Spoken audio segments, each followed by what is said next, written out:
اب جب final result آئیں گے تبھی کہا جا سکتا ہے کہ سندھ حکومت جو ہے کس حد تک اس کے گریونسز کو دور کیا گیا ہے. دوسرا امپورٹنٹ ایشو جو اس وقت مہنگائی کا طوفان ہے، اور میں یہ بات پہلے بھی کہہ چکا ہوں کہ اس مہنگائی کے طوفان میں جس طرح ڈیزل اور پیٹرول کے پرائزز بڑھے ہیں اور ہر چیز ہی مہنگی ہوئی ہے، لیکن پاکستان پیپلز پارٹی کی حکومت سندھ نے، سندھ کیبنٹ میں خصوصی طور پر وزیر اعلیٰ صاحب نے جب ہم نے کہا کہ جی ہمیں بسوں کے کرائے بھی بڑھانے ہیں، تو انہوں نے کہا کہ جی بسوں کے کرائے نہ بڑھائیں، اور جو بھی نقصان ہو رہا ہے اس کمپنی کو، وہ بھی ایک حکومتی ادارہ ہے، وہ کمپنی وہ حکومت سندھ بھرے گی، اور آپ کو جو ہے وہ عوام پہ کسی قسم کا بوجھ نہیں ڈالیں گے.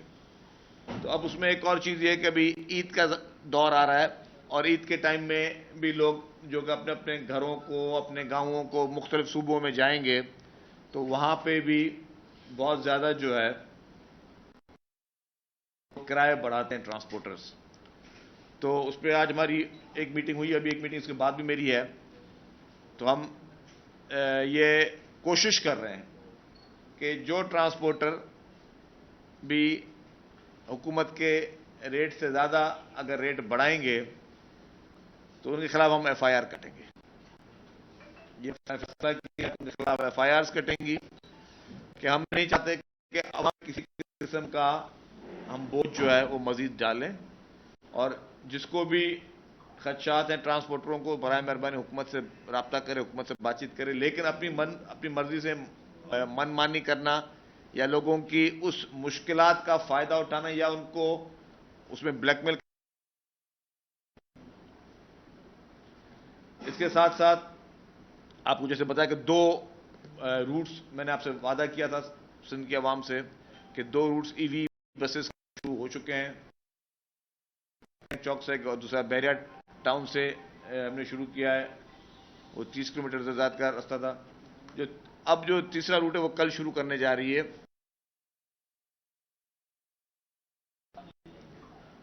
یہ بھی ایک دیرینہ مطالبہ تھا کہ جتنا بھی لالو کھیت والا علاقہ، نازم آباد 10 نمبر والا علاقہ، یہ سارا یہ کمپلیٹ ہوتا آئے گا اور یہ پھر ٹاور تک یہ کنٹینیو ہوگا. اور وہ ایک طویل روڈ ہے، وہ بھی 30 کلومیٹر سے زائد ہے، اور اس سے اس پورے علاقے کو بہت زیادہ فائدہ ہوگا اور یہاں کی عوام کو بہت زیادہ فائدہ ہوگا. تو وہ روٹ کل شروع کرنے جا رہے ہیں. تو آپ نے دیکھا ہوگا کہ ماشاءاللہ پچھلے 8-9 مہینوں میں بھرمار جو ہے وہ شروع ہوئی ہیں. اس کے علاوہ جو بہت بڑا ایشو ہے وہ گندم کا اور آٹے کی فراہمی کا ہے.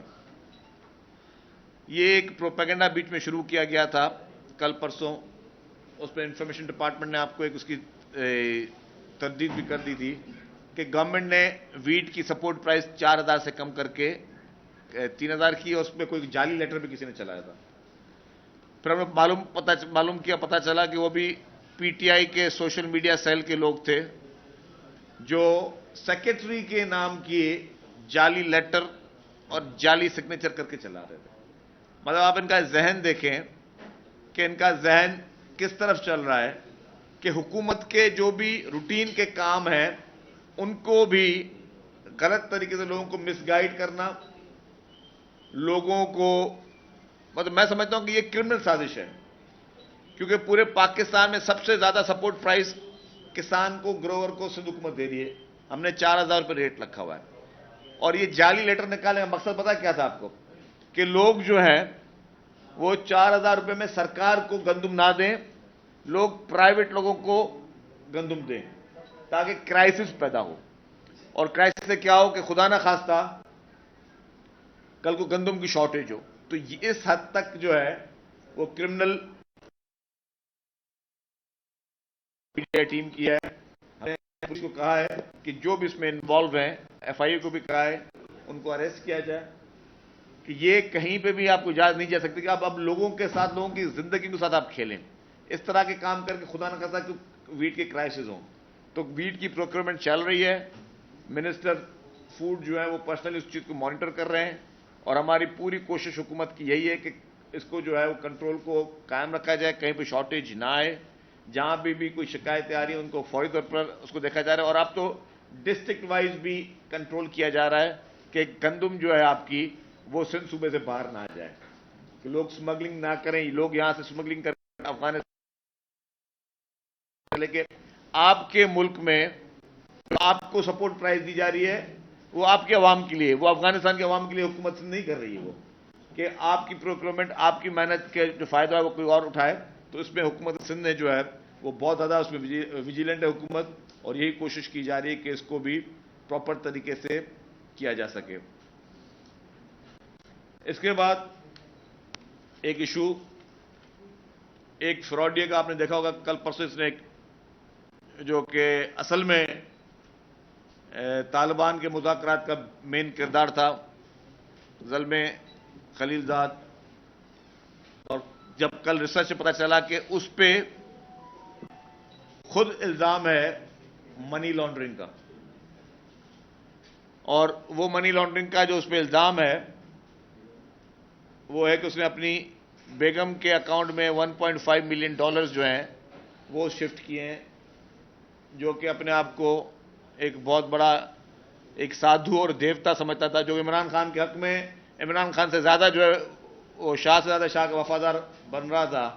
پاکستان کے اندرونی مسائل میں زلمے خلیل زاد جو ہے وہ اس طرح انٹرفیئر کر رہا ہے، جو کہ ایک لابیسٹ ہے امریکہ کا، اور وہ پاکستان کے لیڈروں پہ تنقید کر رہا ہے، اور اس کی جب وہ کہتے ہیں کہ اس کی پوچھ اٹھا کے دیکھی تو یہ پتا چلا کہ یہ خود ایک کرپٹ ترین شخص اور منی لانڈرنگ کے سیریس ایلیگیشنز، اور یہ نہیں کہ پاکستان میں کوئی ایک پولیٹیکل پارٹی دوسری پولیٹیکل پارٹی میں الزامات لگاتی ہے، لوگ کہتے ہیں یہ سیاسی انتقام ہے، امریکن گورنمنٹ اس کے خلاف جو ہے وہ انویسٹیگیشن کر رہی ہے کہ اس نے اپنی بیوی کے نام پر یہ پیسے جمع کروائے، تو اس کے یہ حشر جو ہے وہ آپ دیکھ لیں، اور دونوں میں ایک چیز کامن ہے، عمران خان میں اور زلمے خلیل زاد میں۔ عمران خان بھی طالبان کا حمایتی، یہ زلمے بھی طالبان کا حمایتی، عمران خان میں بھی منی لانڈرنگ کے اس کے الزامات، اس میں بھی منی لانڈرنگ کے الزامات، تو آپ دیکھیں کہ یہ دونوں چور اور ٹھگ جو ہیں یہ دونوں ایک پلیٹ فارم پر اس وقت موجود ہیں، اور بات یہ کہ یہ پورا یہ سلسلہ پاکستان کا ہے، اس میں زلمے خلیل زاد کو کس نے کہا ہے، نہ تو پاکستان میں رہتا ہے، نہ تیرا پاکستان سے کوئی واسطہ ہے، کہ تو امریکہ سے بیٹھ کر پاکستان کی سیاست میں مداخلت کر، پاکستان میں الیکشن کی تاریخ آپ دو گے، پاکستان میں الیکشن کے بارے میں جو ہے وہ آپ گفتگو کرو گے، پاکستان کی عوام کو اور حکومت کو اور اپنے تمام اداروں کو آپ بیٹھ کے مشورے دو گے، یہ آپ کو کس نے مینڈیٹ دیا ہے؟ تو یہ سمجھتا ہوں میں کہ یہ سیدھی سیدھی پاکستان کی سیاست میں مداخلت ہے، کہ ایک امریکن لابیسٹ جو ہے وہ عمران خان کی حمایت میں ہے، اور اگر آپ پچھلے چند دنوں کی پچھلے 15 دن کی ایکٹیویٹی دیکھیں کہ عمران خان کی کتنی انٹریکشن، کتنی دفعہ اس نے فون کیے، کتنی دفعہ ان کی بات چیت ہوئی ہے غیر ملکی سینیٹروں سے، غیر ملکی پارلیمنٹیرین سے، اور خاص طور پر خصوصی طور پر ایک خاص ملک جس کے خلاف عمران خان کہتے تھے کہ ہم ان کے غلام نہیں ہیں، وہ سائفر لے کر جو ہے وہ سائفر دکھا رہے تھے پورے پاکستان کو کہ یہ سائفر جو ہے یہ اس کے خلاف سازش تھی، تو کہاں گئی سازش؟ آج آپ اسی ملک کے ایک ایک سیاستدان کو، ایک ایک لابیسٹ کے پیر پڑ رہے ہیں، ایک اسی ملک کے ایک ایک شخص کی محنتیں کر رہے ہو کہ جی مجھے کسی طریقے سے اقتدار دلواؤ، آپ ان کے پیروں پہ گرے ہو، آپ ان کی منتیں کر رہے ہو، اور ابھی آپ کہاں گے آپ کا کہ ہم غلام نہیں ہیں، یہ امپورٹڈ حکومت ہے، تو آپ امپورٹڈ بننے کی کوشش کر رہے ہو۔ پہلے آپ ایک سازش کے ذریعے آئے، اور اب آپ ایک اور سازش اس ملک کے خلاف کر رہے ہو۔ اور میں ایک چیز واضح کر لوں، جو ناقابل تلافی نقصان پاکستان کو، پاکستانی اداروں کو، پاکستان کی اسٹیبلشمنٹ کے اوپر جو وار کیے ہیں، جو پاکستان کی عدلیہ کو ڈیوائیڈ کیا، پاکستان کے پارلیمنٹ کو ڈیوائیڈ کیا، پاکستان کی سوسائٹی کو ڈیوائیڈ کیا اس شخص نے، ایسا ناقابل تلفی نقصان آج تک پاکستان کی ہسٹری میں کسی نے اس اداروں کے خلاف نہیں کیا جو عمران خان نیازی نے کیا ہے، اور اس کا مقصد کیا ہے کہ اداروں کو متنازع بنائے۔ آج اس کی وجہ سے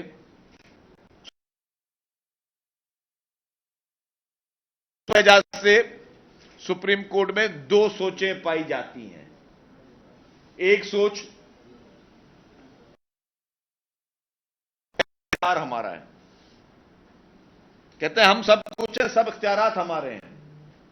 نہ وہ آئین کو ماننے کے لیے تیار ہے, نہ قانون کو ماننے کے لیے تیار ہے, نہ پارلیمنٹ کو ماننے کے لیے تیار ہے, نہ پارلیمنٹ کے اختیارات کو ماننے کے لیے تیار ہے. جو پارلیمنٹ قانون سازی کرتا ہے اس کو ماننے کے لیے تیار نہیں ہے. جو آئین کی کتاب ان کے سامنے اس کو ماننے کے لیے تیار نہیں ہے. ایک وہ لوگ ہیں جو کہتے ہیں ہم سب کچھ ہمیں, بس جو چلے گی ہماری بات چلے گی. اور اس پہ تو بہت ساری اسٹوریاں بھی آنا باقی ہیں. لیکن یہ جتنی بھی ڈویژنل سوچ ہے, ہمیں دکھ ہوتا ہے. پاکستان پیپلز پارٹی جو کہ عدلیہ کی آزادی, آئین کی بالادستی پہ ہماری سیاست ہی اس پر ہے. پاکستان پیپلز پارٹی کا نیریٹو ایک ہی چیز ہے, آئین کی بالادستی, اداروں کی آزادی. شہید محترمہ بے نظیر بھٹو صاحبہ نے ایک جلسے میں خطاب فرمایا تھا. انہوں نے کہا کہ ہم پہ بہت زیادہ پریشر, اس طرح کے حالات پیدا کیے گئے کہ ہم عدالت سے لڑائی کریں, لیکن ہم نے کبھی بھی عدالت سے لڑائی نہیں کی. ہم نے کبھی بھی عدالت کے خلاف کوئی کام نہیں کیا. ہم نے کبھی بھی عدالت کے خلاف کوئی سازش نہیں کی. افتخار چودھری, جس پہ ہمیں 100 ریزرویشنز تھے پیپلز پارٹی کو, لیکن پھر بھی اس کی بحالی کی تحریک میں پیپلز پارٹی نے سب سے زیادہ رول پلے کیا. جو شہادتیں ہوئی, بام بلاسٹ ہوئے, اس میں پاکستان پیپلز پارٹی کے ورکر شہید ہوئے. اور پھر وہی پیپلز پارٹی کو آج دن تک سپریم کورٹ سے انصاف بھی نہیں ملا. ایک مائنڈ سیٹ ہے جو کہ پیپلز پارٹی کو ہمیشہ نشانہ بناتا رہا ہے, چاہے اس کے لیڈرن کو سزائیں دلوانا ہو, سزائے موت کے جو ہے عدالتی قتل ان کے کرنے ہو, چاہے ان کی محترمہ شہید بے نظیر بھٹو صاحبہ کی 2 دفعہ حکومت گرائی گئی. دونوں دفعہ محترمہ جب گئیں سپریم کورٹ میں تو ان کو وہاں سے انصاف نہیں ملا. غیر آئینی, غیر قانونی کاموں کو وہاں پہ انڈورسمنٹ ملی, ادھر سے ہی ملی. اور باقی پارٹیوں کا میں نام نہیں لیتا, ان کو ہمیشہ ریلیف ملتے رہے. پیپلز پارٹی کو کبھی ریلیف نہیں ملے. اور یہی آپ دیکھیں کہ افتخار چودھری کے دور سے لے کر جتنی پٹیشنیں, آپ دیکھیں کہ جب یوسف رضا گیلانی صاحب کی حکومت تھی تو کیا پیپلز پارٹی کو کام کرنے دیا گیا تھا؟ نہیں کیا گیا تھا. ایک کیمپین چلی تھی پیپلز پارٹی کے خلاف. اس کیمپین میں افتخار چودھری اس کیمپین کا حصہ تھے کہ روزانہ اس نے ایسے ٹکرز دینے تھے. افتخار چودھری سے پہلے مجھے بتائیں کب کورٹ رپورٹر جاتے تھے سپریم کورٹوں میں جا کے اور ہائی کورٹوں میں جا کے ٹکرز دکھوانے کے لیے؟ افتخار چودھری کے دور سے پہلے کتنی دفعہ میڈیا میں آپ کی مجھے تو نہیں یاد پڑتا ہے کوئی آپ کی بیٹ رپورٹنگ بھی ہوتی تھی کوئی عدالتوں کے لیے. یہ افتخار چودھری نے یہ فیشن اور یہ ڈیزائن ڈالا کہ جی روزانہ میں کوئی ایسی بات کروں, روزانہ ٹی وی پہ میری خبر چلے, میری تصویر آئے, میں کسی کی بےزتی کروں, کسی کے لیے غلط ریمارکس دوں, کسی کے نام پہ کوئی نام رکھ دوں. افتخار چودھری نے بھی یہی کام کیا. پھر اس کے بعد یہ سلسلہ جاری رہا, ثاقب نثار, پھر جسٹس گلزار, اور پھر ابھی تک وہ سلسلے جاری ہیں. لیکن ایک اور چیز میں بتاؤں, ان لوگوں کو صرف تعصب جو ہے, وہ جو ایک مخصوص لوگ آئے, افتخار چودھری اینڈ آنورڈز میں بات کروں, ان لوگوں کا تعصب جو تھا وہ صرف پاکستان پیپلز پارٹی سے نہیں تھا. پیپلز پارٹی کو انہوں نے زندگی میں کبھی ریلیف نہیں دیا نا. وہ بینچ اگر آپ پوری ہسٹری اٹھا کے دیکھ لیں, آرکائیوز اٹھا کے دیکھ لیں, روزانہ پرائم منسٹروں کے ایک ایک ایکشن کو سبوٹاج کیا جاتا تھا. نہیں جی آپ رینٹ پہ جو ہے وہ پاور پلانٹ نہیں منگا سکتے, اور بعد میں پھر وہی آپ کے لیے ثابت ہوئی چیزیں, وہی آپ کے سروائیول کی چیزیں بنی. آپ جی یہ کام نہیں کر سکتے, آپ وہ کام نہیں کر سکتے, یہ کام کا اجازت نہیں. پوری بیوروکریسی, فیڈرل سیکرٹریز, منسٹر سارا دن عدالتوں کے باہر کھڑے ہوتے تھے. ایک تو میں نے کہا ان سب لوگوں نے بغض رکھا پاکستان پیپلز پارٹی کے خلاف, وہ جو مائنڈ سیٹ تھا. لیکن ایک اور بغض بھی رکھا انہوں نے, جو چیز میں محسوس کر رہا ہوں. افتخار چودھری صاحب کے ٹائم سے دیکھ لیں جو نے بغض رکھا. پھر ثاقب نثار صاحب تھے چیف جسٹس, ان کے دور میں ججز ایلیویٹ ہوئے. میں بڑی غور سے ایک بات کہنا چاہ رہا ہوں. ثاقب نثار صاحب کے دور میں ججز ایلیویٹ ہوئے, اس کے بعد جسٹس گلزار صاحب کے, کھوسہ صاحب کے دور میں ججز ایلیویٹ ہوئے, پھر گلزار صاحب کے دور میں جسٹس ایلیویٹ ہوئے, اور پھر ابھی بندیال صاحب کے دور میں جسٹس ایلیویٹ ہوئے. کوئی مجھے ایک بھی سندھی بولنے والا جج سپریم کورٹ میں نظر نہیں آتا. کیا وجہ ہے کہ ان چاروں ٹینیورز میں کسی سندھی بولنے والے کا جج کو سپریم کورٹ میں نہیں رکھا گیا؟ ایک میرا سوال ہے، اور یہ سوال عوام پوچھتی ہے، عوام کے ذہن میں آتا ہے کہ کیا وجہ ہے کہ کوئی ایسا جج جو سندھی زبان بات کرتا ہو، اس کے لیے کیا سپریم کورٹ میں کیا خدا نہ خواستہ نو گو ایریا بن گیا ہے؟ کیا اس کو وہاں پہ آپ اس کا داخلہ ممنوع کر دیا آپ نے؟ جب بھی آپ نے ایلیویشن کی سندھ ہائی کورٹ سے بھی کی، باقیوں سے بھی، میرے لیے تمام پیپلز پارٹی کبھی تعصب پہ یقین نہیں رکھتی، میں ایک بات کلیئر کر دوں، پیپلز پارٹی کبھی یہ چھوٹی ذہن نہیں رکھتی، لیکن پیپلز پارٹی میں ایک ذہن تو سوچ تو ایک آ سکتی ہے جو پبلک کی سوچ ہے، اس کی عکاسی تو پیپلز پارٹی کو کرنی پڑے گی کہ پبلک کا یہ سوال ضرور اٹھتا ہے کہ کیا وجہ ہے کہ پچھلے 3-4 چیف جسٹس صاحبان نے جتنی بھی ایلیویشن کی ججز کی سپریم کورٹ میں، سندھی بولنے والا کوئی جج نہیں ہے. اور ہم نے دیکھا کہ ہم نے سندھ ہائی کورٹ سے ججز کو ایلیویٹ کیا، پہلے نمبر کو چھوڑ دیا، دوسرے کو چھوڑ دیا، تیسرے کو چھوڑ دیا، چوتھے کو چھوڑ دیا، پھر 5واں 6واں آپ ایلیویٹ کر رہے ہو.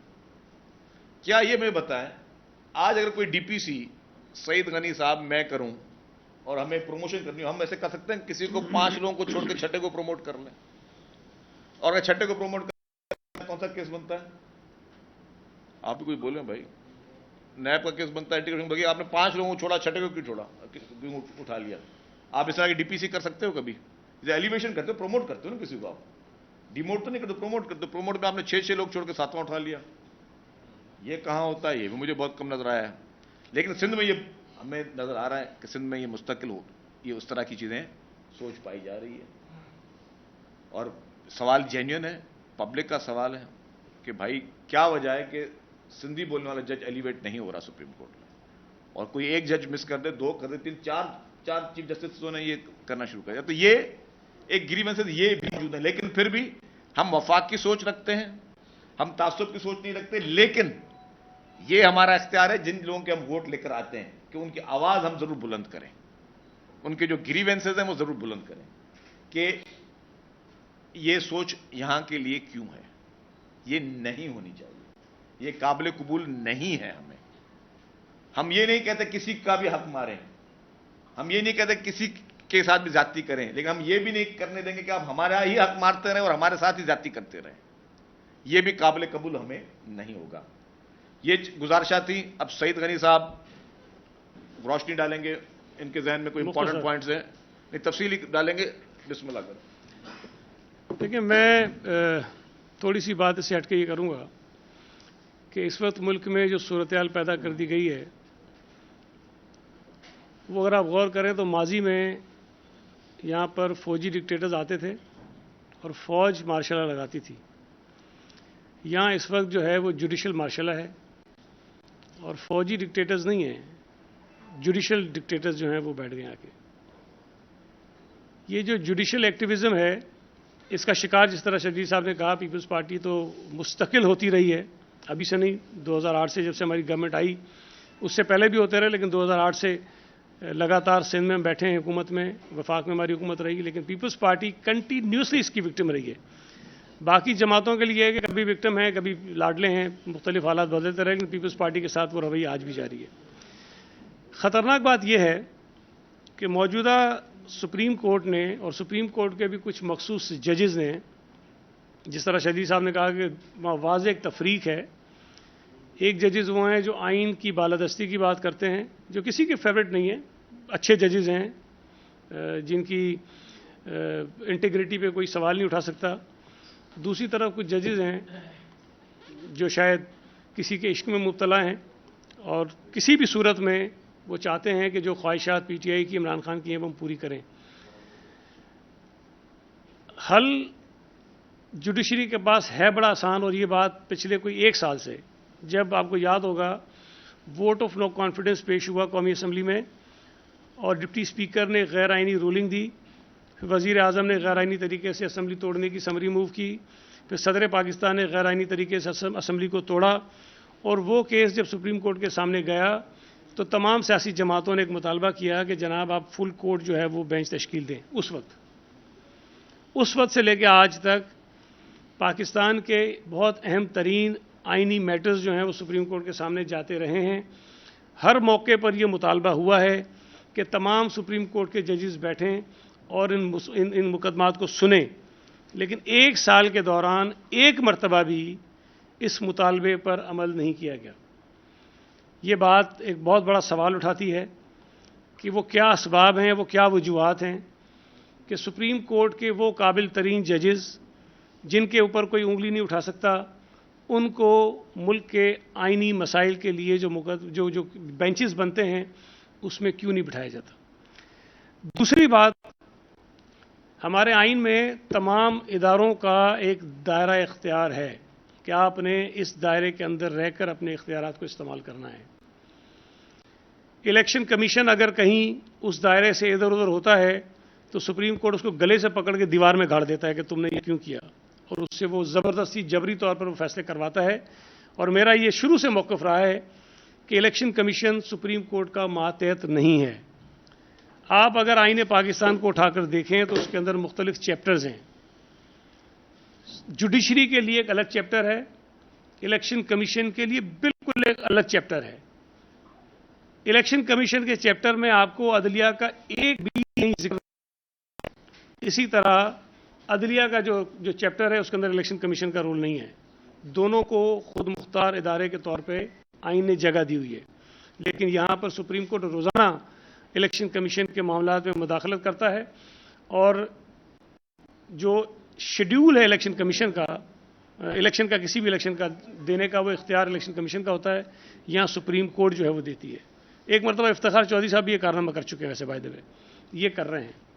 دوسرا, اسٹیٹ بینک جو ہے وہ خود مختار ادارہ ہے, اور وہ کسی بھی طور پر فائننس ڈویژن کی انسٹرکشن کے بغیر جو پاکستان کا خزانہ ہے اس کو خرچ کرنے کا اختیار اس کے پاس نہیں ہے. یہاں سپریم کورٹ زبردستی غیر آئینی طریقے سے براہ راست اس کو یہ انسٹرکشن دے رہا ہے کہ اتنے پیسے جو ہے تم فلاں جگہ پہ خرچ کر دو, جو وہ نہیں کر سکتا ہے. سب سے خطرناک بات یہ ہے کہ پارلیمنٹ جو ان تمام اداروں کی ماں ہے, جس کی کھوج سے یہ تمام ادارے جنم لیتے ہیں, آئین بنانے کا اختیار صرف پارلیمنٹ کو ہے, سپریم کورٹ کو نہیں ہے, الیکشن کمیشن کو نہیں ہے, کسی اور ادارے کو نہیں ہے. پارلیمنٹ آئین بناتی ہے, اس آئین کے ذریعے پھر یہ ادارے قائم ہوتے ہیں. ان کے اختیارات کا تعین پارلیمنٹ کرتی ہے. اور یہاں عجیب بات ہے, پہلے بھی ہوتا رہا ہے کہ سپریم کورٹ جس کے پاس خود یہ اختیار نہیں ہے کہ وہ آئین کے اندر ایک نقطہ ادھر سے ادھر کر سکے, وہ کبھی آمروں کو اجازت دیتا ہے کہ تم آئین کے اندر ترمیم کر لو, کبھی خود اپنے فیصلوں کے ذریعے جو ہے وہ آئین کے اندر ترمیم کر لیتا ہے. ماضی میں چیزیں ہوتی رہی, لیکن ریسنٹ جو مثال آپ کے سامنے موجود ہے وہ 63A کی ججمنٹ ہے, جس کے نتیجے میں یہ پورا آئینی بحران جو ہے وہ پیدا ہوا تھا, وہ بھی سپریم کورٹ کے ذریعے ہوا. ابھی حالیہ دنوں میں جو پارلیمنٹ نے ایک بل جو ہے وہ supreme court practice and procedure bill 2023, جس میں کوئی ایسی چیز نہیں ہے, کوئی ایک چیز ایسی نہیں ہے جو انڈیپینڈنس آف جوڈیشری کے خلاف ہو, کوئی ایک چیز نہیں ہے.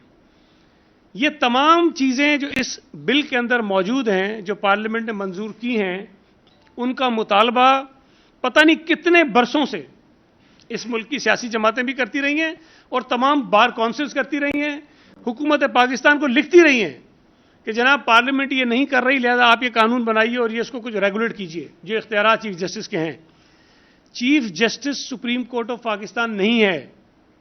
سپریم کورٹ آف پاکستان کا مطلب ہے کہ وہاں جو 17 ججز ہیں ان پر مشتمل ایک سپریم کورٹ ہے. چیف جسٹس اس کا ایک جج ہے, 17 میں سے ایک جج ہے. اس کے پاس جو ایڈمنسٹریٹو پاورز ہیں وہ جس انداز میں استعمال کر رہا ہے, وہ شرجیل صاحب نے بالکل ٹھیک کہا کہ میں وزیر ہو کر, مراد علی شاہ چیف منسٹر ہو کر, شہباز شریف وزیر اعظم ہو کر, جو ہمارے اختیارات دیے ہوئے آئین کے اندر, قانون کے اندر, رولز کے اندر, ہم اگر وہ بھی استعمال کریں تو یہ ان کو بھی اٹھا کر پھینک دیتے ہیں اور کہتے ہیں آپ نے بدنیتی سے اختیارات استعمال کیے ہیں. بعض اوقات وہ استعمال ہوتے ہیں اختیارات سے تجاوز کیا آپ نے, حالانکہ اختیارات سے تجاوز وہ ہوتا ہے کہ آپ کے پاس اختیار نہیں ہو, آپ نے کر لیا ہو. آپ کے پاس اختیار ہے اور اگر آپ وہ کریں تو وہ اختیارات سے تجاوز نہیں کہلاتا. یہاں سوال یہ پیدا ہوتا ہے کہ چیف جسٹس جو کچھ کر رہا ہے, چاہے وہ بینچز بنانے کی بات ہو, چاہے وہ سو موٹو اختیارات کے تحت مقدمات ٹیک اپ کرنے کی بات ہو, چاہے وہ اپنی مرضی سے ججز کو بینچز میں لگانے کی بات ہو، اپنی مرضی سے ججز کے پاس کیسز بھیجنے کی بات ہو، یہ کہیں پر بھی پراپر طریقے سے اس کی کوئی رولز میں ذکر نہیں ہے. اب اگر اس اختیار کو جو چیف جسٹس کے پاس ہے وہ اس کو غلط طور پہ استعمال کر رہا ہے، اور جس کا وکٹم صرف کچھ لوگ نہیں ہو رہے ہیں، جس کا وکٹم ریاست پاکستان ہو رہی ہے، جس کا وکٹم اس ملک کے ادارے ہو رہے ہیں، اگر اس کو ریگولیٹ کرنے کے لیے پارلیمنٹ نے قانون بنایا اور یہ کہا کہ سپریم کورٹ کا چیف جسٹس جب بینچز بنائے گا تو اکیلا نہیں بنائے گا، اس کے ساتھ دو اور سینئر ججز ہیں وہ بیٹھ کر بنائیں گے، تو اس میں بری بات کیا ہے؟ سپریم کورٹ نے یہ نہیں کہا، پارلیمنٹ نے یہ نہیں کہا کہ سپریم کورٹ کا چیف جسٹس ہوگا اور اس کے ساتھ وزیر قانون ہوگا اور اس کے ساتھ اٹارنی جنرل ہوگا اور اس کے ساتھ سعید غنی ہوگا، اس کے ساتھ شہریل میمن ہوگا، وہ بیٹھ کے طے کریں گے. یہ نہیں کہا. بڑا سمپل یہ کہا کہ 3 سینئر ججز بیٹھ کے طے کریں گے کہ جی بینچز کیا بنی ہے. سو موٹو کا اگر کوئی ایشو ہوگا تو اس کے لیے ایک طریقہ کار بتایا کہ جی چیف جسٹس کی خواہش نہیں ہوگی، چیف جسٹس کے پاس ایک واٹس ایپ آ گیا اس پہ نہیں کرے گا، چیف جسٹس نے صبح اخبار پڑھ لیا اس پہ نہیں کرے گا، چیف جسٹس نے کوئی ٹکر دیکھ لیا اس پہ نہیں کرے گا. اس کا ایک طریقہ کار بنا دیا گیا کہ اگر آپ سمجھتے ہیں کہ یہ ایشو اس نوعیت کا ہے کہ جس سے عوام، اس کے لیے آپ برائے مہربانی ذرا کنسلٹ کر لیجئے ججز کے ساتھ. اس کو ابھی وہ قانون منظور ہی نہیں ہوا، قانون بنا ہی نہیں ہے. بننے سے پہلے اس قانون پر عمل درآمد روک دیا گیا. اور اس میں تو ایک بہت بڑا سوال یہ اٹھتا ہے کہ یہ قانون اگر بن جاتا ہے تو اس کا ایگریوڈ پارٹی کون ہے؟ ہم عام طور پہ جب کورٹ میں جائیں کوئی کیس لے کر تو وہ کہتے ہیں بھئی اس کا متاثرہ فریق کون ہے؟ اس کا متاثرہ فریق تو چیف جسٹس آف پاکستان ہے. اگر وہ سمجھتا ہے کہ میرے اختیارات کم ہو رہے ہیں تو کیا ایک آدمی جو اس قانون کی وجہ سے متاثر ہو رہا ہے، جس کے اختیارات متاثر ہو رہے ہیں، وہ خود اس پہ بینچ بنا سکتا ہے؟ کیا وہ خود اس بینچ کی سربراہی کر سکتا ہے؟ کیا وہ خود اس بینچ میں بیٹھ کر ایک فیصلہ کر سکتا ہے؟ عجیب تماشا ہے کہ ایک قانون بنا جو بالکل آئین کے مطابق بنا، اس میں تو یہ کہتا ہوں کہ کوئی بری بات نہیں، وہ سپریم کورٹ کو مضبوط کرنے کے لیے وہ قانون ہے، لیکن اگر اس کے نتیجے میں چیف جسٹس آف پاکستان کے کچھ اختیارات جن کو وہ ناجائز طور پر استعمال کرتے رہے ہیں اس پر کوئی کنٹرول ہو رہا ہے یا اس پر کوئی پابندی لگ رہی ہے تو چیف جسٹس آف پاکستان سے متاثر ہو رہا ہے. اصولی طور پر، اخلاقی طور پر، قانونی طور پر تو چیف جسٹس کو یہ کہنا چاہیے کہ چونکہ یہ قانون میرے متعلق ہے، میں اس سے متاثر ہوں، لہذا میں اس سے اپنے آپ کو دور کرتا ہوں. یہ سینئر ترین جج ہے، یہ بیٹھ کے فیصلہ کرے کہ اس پہ بینچ کیا بنی ہے اور اس پہ کس طرح سے اس کیس کو چلانا ہے. عجیب تماشا ہے. اگر یہ کام ایگزیکٹو کرے، حکومت کرے تو آپ ان کو پھانسیوں پہ لٹکا دو، ان کو جیلوں میں ڈال دو. لیکن یہ کام اگر چیف جسٹس آف پاکستان کرے تو کوئی سے پوچھنے والا نہیں ہے. میں تو یہ سمجھتا ہوں کہ یہ مس کنڈکٹ ہے، گروس مس کنڈکٹ ہے چیف جسٹس کی طرف سے کہ انہوں نے جو اپنا ان کا کوڈ آف کنڈکٹ ہے، اور جو میں نے اسمبلی میں ذکر کیا تھا کہ یہ کوڈ آف کنڈکٹ آئین پاکستان کا حصہ ہے. آئین پاکستان میں جو ججز کا حلف ہے اس حلف میں یہ لکھا ہوا ہے کہ میں کوڈ آف کنڈکٹ کی پابندی کروں گا، اور کوئی جج اگر کوڈ آف کنڈکٹ کی وائلیشن کرتا ہے، اس کو نہیں مانتا، اس کو توڑتا ہے، تو اس کا مطلب یہ ہے کہ وہ اپنے حلف کو توڑتا ہے، اور جب وہ اپنے حلف کو توڑتا ہے تو اس کا مطلب یہ آئین پاکستان کو توڑتا ہے. تو وہ جج جو آئین پاکستان کو توڑنے کا مرتکب ہوا ہو اس کے خلاف ریفرنس فائل ہونا چاہیے.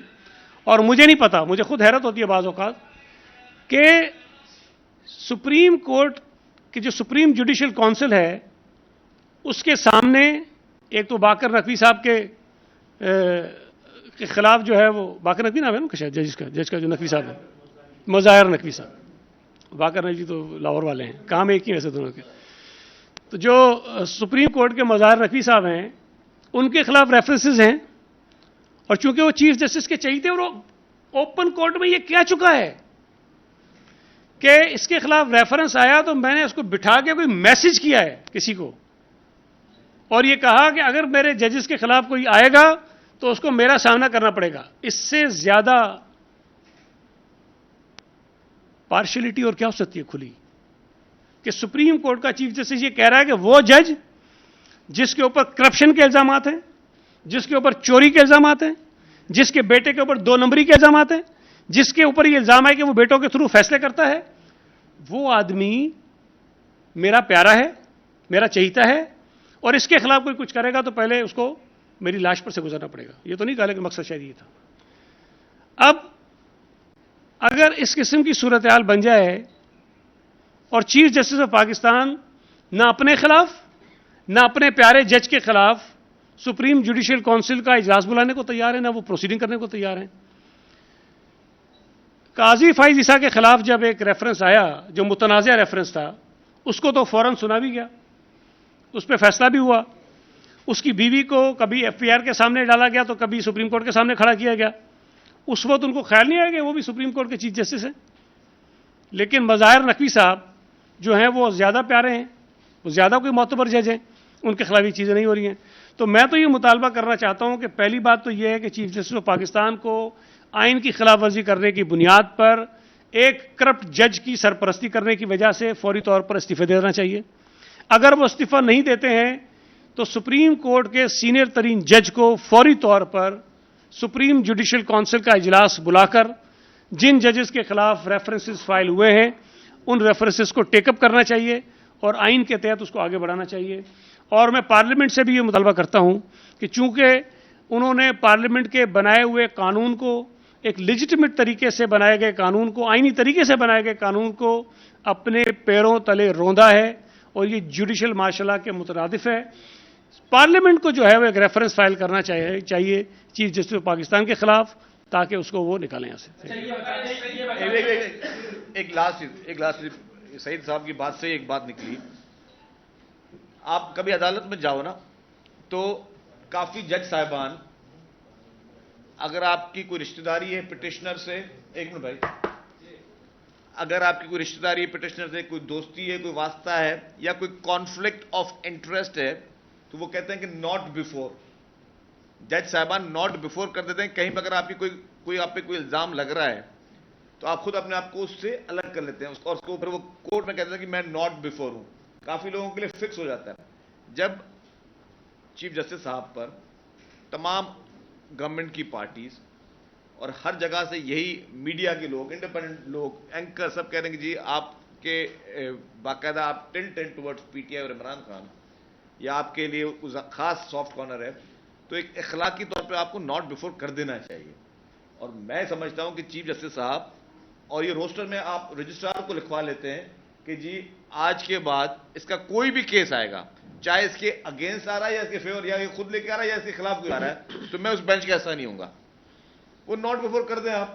یہ ہائی کورٹ میں ناٹ بیفور بہت سارے ہوتے ہیں، باقی کورٹس میں بھی ہوتے ہیں. آپ بھی ناٹ بیفور کر دیں کیونکہ آپ کو اس وقت پارٹی کنسیڈر کیا جا رہا ہے، تو یہ آپ کے اوپر فرض ہے کہ آپ اس کو ناٹ بیفور کریں. یہ بتا دیں آپ دونوں میں سے دو ہی عدالت کا سامنا کون کرے گا؟ اچھا میں جواب دوں اس کا. یہ اس معاملے میں بھی جونیئر ہیں کیونکہ افتخار چودھری صاحب نے جو پہلا توہین عدالت کا سو موٹو نوٹس لیا تھا وہ لکی شخص میں تھا، میرا نام لکھنا تھا اس میں قرآن دازی میں. تو وہ میرا کیس جو ہے وہ ابھی تک شاید پینڈنگ ہوگا توہین عدالت کا.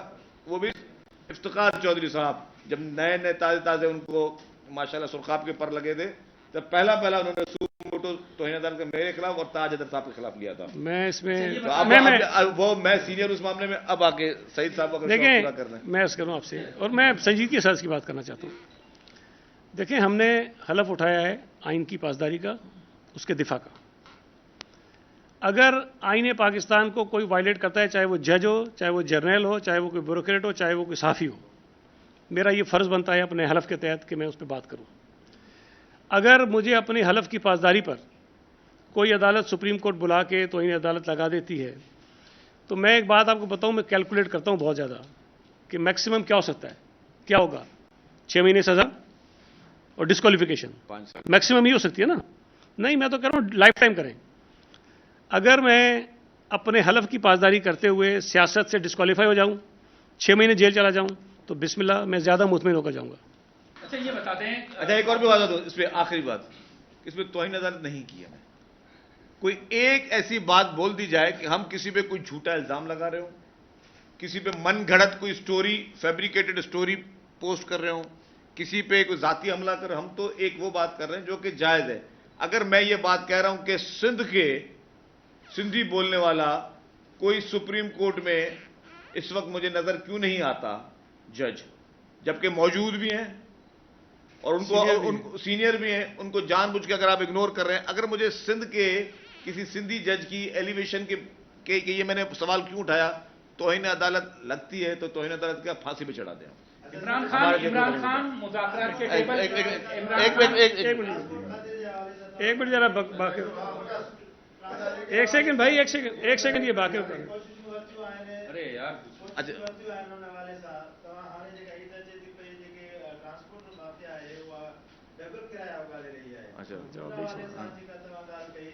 تاجی گھڑی خراب ہے, ٹائم تے اچوا تا جواب پہری چئی چکو ہے.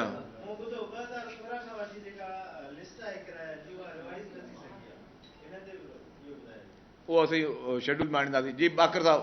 جس طرح آپ نے ذکر کیا چیف جسٹس اور جسٹس ناراض نقوی کی طرف حالیہ فیصلے نہیں تو ریفرنس ان کا پرانے فیصلوں پر ہے, جو ان کی بینچ نے یہ فیصلے دیے حکومت نے ان کو کیوں تسلیم کیا, اور اٹارنی جنرل کیوں اس وقت تک وہ ایسے چیف جسٹس کے سامنے پیش ہو رہے ہیں جو آئین پاکستان کی توہین کر رہا ہے, آئین پاکستان پر عمل نہیں کر رہے ہیں. دیکھیں وہ فیڈرل گورنمنٹ کے پاس لا منسٹری ہے اور وہاں پہ اٹارنی جنرل لا منسٹر صاحب کی مشاورت سے سارا کچھ ہوتا ہے, لیکن ہم سمجھتے ہیں کہ غیر آئینی اقدام کوئی بھی ہو وہ مجھ پہ نہیں, کسی پہ بھی لاگو نہیں ہوتا. جو کوئی بھی ایسے احکامات جو غیر آئینی ہو, غیر قانونی ہو, اگر آئینی اور غیر قانونی اگر ہم مان لیں کہ کورٹ کا ہر آرڈر قانونی اور آئینی آپ کو ماننا ہے, تو ان لوگوں نے کہا تھا کہ مشرف کے جتنے بھی غیر آئینی اقدامات تھے انہوں نے اس کو انڈورس کیا. اسی عدالتوں نے انہوں نے اس کی ایمرجنسی کو انڈورس کیا کہ جی ایمرجنسی ٹھیک لگی. تو کیسے ہم مان لیں کہ جگہ آپ آئین شکنی کرو اور آئین شکنی عوام مان لے یا حکومت مان لے یا پارلیمنٹ مان لے. پارلیمنٹ کا کام قانون بنانا ہے, پارلیمنٹ کا کام غیر آئینی غیر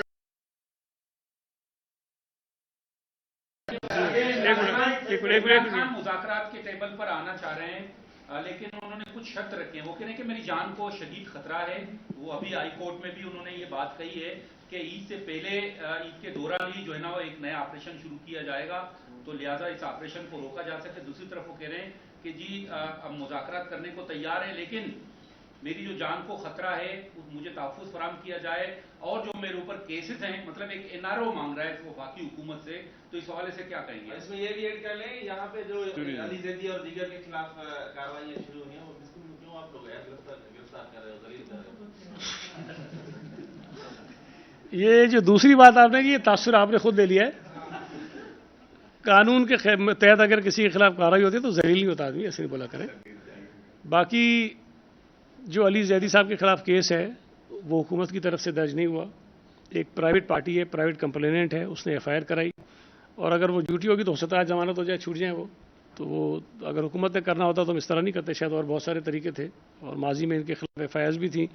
انہوں نے قانون بھی اپنے ہاتھ میں لیا, تشدد بھی کیا, سرکاری افسران پر کروایا بھی, تو ہم کر سکتے تو ہم نے نہیں کیا. جو دوسرا آپ کا کیا سوال تھا؟ ہاں اچھا عمران خان. دیکھو بات یہ ہے, میرا شروع سے ایک موقف تھا جب سے یہ حکومت عمران خان کی گئی تھی کہ یہ جتنی چراند کر رہا ہے یا جتنا گند کر رہا ہے اس کے پیچھے صرف ایک مقصد ہے, اور وہ ہے گوگی بچاؤ.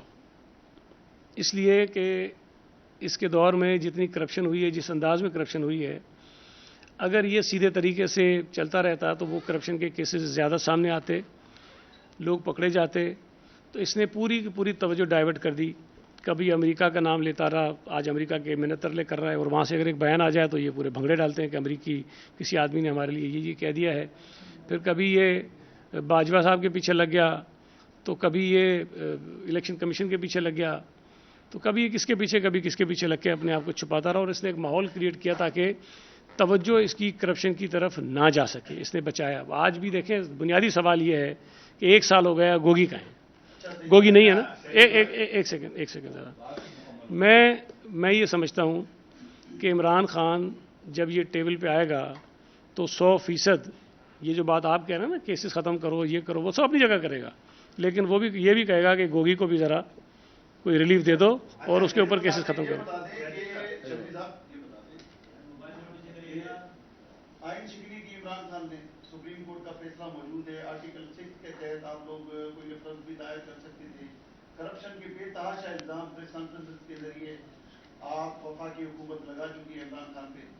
سزا آج تک دلانے کا کسی نے بھی کوئی پیپر ورک نہیں کیا، نہ تو ان کے خلاف کوئی آئین شکنی کا کیس کوئی ریفرنس دائر ہوا، نہ کسی قسم کی کسی عدالت سے رجوع کر کے اس کو سزا دلائی گئی۔ تو یہ زبانی یار ایک نہیں دیکھ میں آپ سے ایک تھوڑا سا پارشلی اتفاق اس لیے کرتا ہوں کہ آرٹیکل 6 والا کیس بننا چاہیے تھا، یہ بھی بات میں 1 سال سے کہہ رہا ہوں کہ اس کو اسی کیس میں پکڑ کے جیل میں ڈالنا چاہیے تھا، ٹھیک ہے، نمبر 1 یہ بات ہوگی۔ دوسری جو بات آپ کہہ رہے ہیں وہ بات اس لیے درست نہیں ہے کہ توشہ خانے کا کیس اس پہ ہے، چل رہا ہے، فارن فنڈنگ کا کیس اس پر ہے، وہ چل رہا ہے، اور بھی اس قسم کے کیسز چل رہے ہیں، لیکن مسئلہ کیا ہو رہا ہے؟ مسئلہ یہ ہو رہا ہے کہ شرجیل میمن کو کتنا سال ضمانت نہیں ملی بھائی؟ 21 مہینے۔ خورشید شاہ کو 2-3 سال ضمانت نہیں ملی۔ آغا سراج دورانی آج بھی جو ہے جیل میں 4 سال جیل میں ہے۔ فریال ٹالپور صاحبہ، آصف زرداری صاحب، اور پتہ نہیں کتنے لوگ ہیں جن کے کیس لوگ سننے کو تیار نہیں ہوتے تھے، اس لیے کہ سنیں گے تو ضمانت دینی پڑے گی، وہ سنتے نہیں تھے۔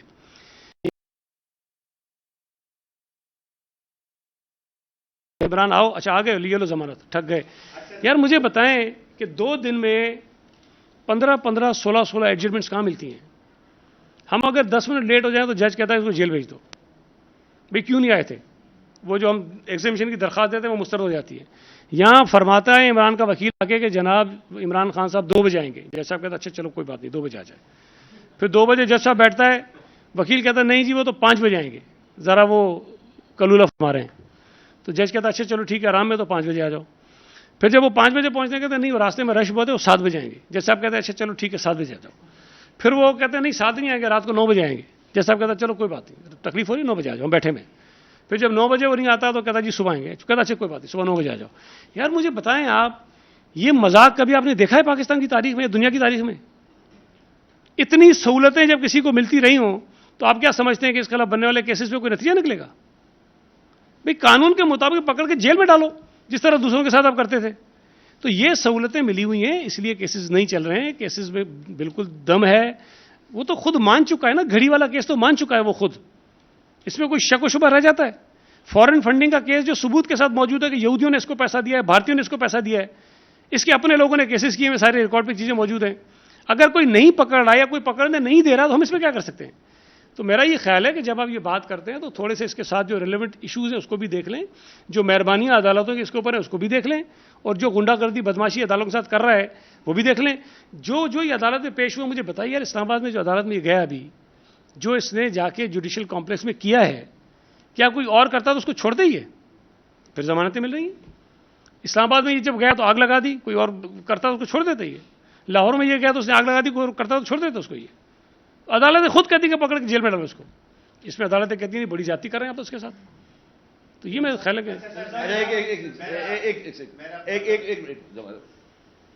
جو امیر صاحب نے سوال پوچھا اس کا ایک اور پہلو بھی ہے، یہ بھی پاکستان کی تاریخ میں پہلی مرتبہ ہوا ہے جنہوں نے آئین شکنی کی بات کی نا۔ آئین شکنی عمران خان نے کی، صدر عارف الوی نے کی، سوری نے کی، اسپیکر نے، سب نے دیکھا، اور ہم تو الزام لگ رہا ہمیں چھوڑیں۔ سپریم کورٹ نے اس وقت ایک سو موٹو نوٹس لیا تھا، ٹھیک ہے، اور اس میں سپریم کورٹ نے کہا کہ یہ آپ نے غیر آئینی کام کیا۔ سپریم کورٹ نے کیا کہا تھا؟ غیر آئینی کام کیا۔ یہ وہ مثال ہو گئی کہ آپ کوئی بندہ اغوا کریں، ٹھیک ہے، اور آپ کسی عدالت میں جائیں، عدالت بولے یار تم نے بندہ اغوا کیا ہے، تم اس بندے کو چھوڑ دو، میں نے تمہیں چھوڑ دیا۔ یہ وہ کام ہوا ہے جب عدالت نے مان لیا کہ اس نے آئین شکنی کی ہے، سپریم کورٹ نے دیکھ لیا اس نے آئین شکنی کی ہے، سپریم کورٹ نے ججز نے دیکھ لیا کہ وہ آئین شکنی کی ہے، تو صرف اسمبلی بحال تو آپ نے کر دی، لیکن وہ سزا کیوں نہیں دی آپ نے؟ اس کے لیے آپ کو آرٹیکل 6 کے ریفرنس کی ضرورت اس لیے نہیں ہے کہ اگر وہ کیس آلریڈی آپ اس کو ٹیک اپ کر چکے تھے، وہ کیس آلریڈی آپ کی عدالت میں چل رہا تھا، اس کے لیے سیپریٹ آرٹیکل 6 کے کیس کی ضرورت قطعاً نہیں ہے۔ اور جب آپ نے دیکھ لیا، آپ نے مان لیا کہ آپ نے آئین شکنی کی ہے، تو جن لوگوں نے آئین شکنی کی اس کو ہم نے سزائیں کیوں نہیں دی؟ پاکستان